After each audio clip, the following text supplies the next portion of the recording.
බබි මම යාළුවොත් එක්ක එළියට යනවා. මං එනකොට සමහරවිට පාන්දර 2-3 වෙන්නත් පුළුවන්. හොඳේ? රැවුනට කමන්නේ. ඔයා පරිස්සමට එන්න ඕනේ හොඳේ. කොල්ලොත් ගොඩක් එනවා කිව්වා හැබැයි ඈ.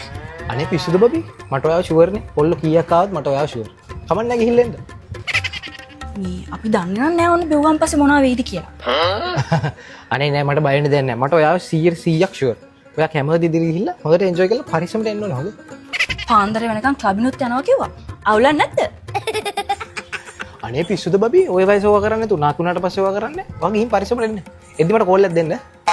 තඹස මාර මනුස්සෙන්නේ. ගෑණි මෙච්චර කොල්ලොත් එක්ක එළියට ගිහලා ක්ලබිනුත් ගිහලා ගෙදර එනකන් තඹස බකන් නිලාගෙන බලාගෙන ඉන්නවද? කිසිම ගානක් නැහනේ. ආදරේ නෑ නේද? ඉතින් බබි මනුස්සෙක් විදියට ඔයාට නිදහසක් තියෙන්න එපා. ඔයා කසාද බැඳලා කියලා මේ ගිය ඇතුළටලා ඉන්න. ඔයාත් නිදහසේ එන්ජොයි කරන්න එපා දේවල්. තමුසට නම් කිසි ගානක් නෑ නේද?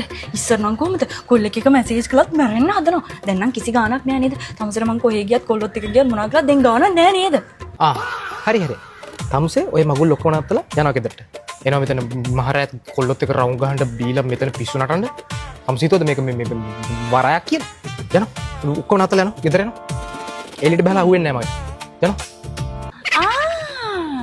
තමුසේ මට දැන් මගේ යාළුවොත් එක්ක එළියට යන්න දෙන්නේ නෑනේ. මට එන්ජොයි කරන්න දෙන්නේ නෑනේ. තමුසෙත් එනවලු මගෙන් අහගෙන යාළුවොත් එක්ක එළියට යන්නද කියලා මං ඉදාට බලාගන්න. තමුසේ තමයි වැඩේ වරද්දාගත්තේ. හොඳට මතක තියාගන්න. लुट पुट गया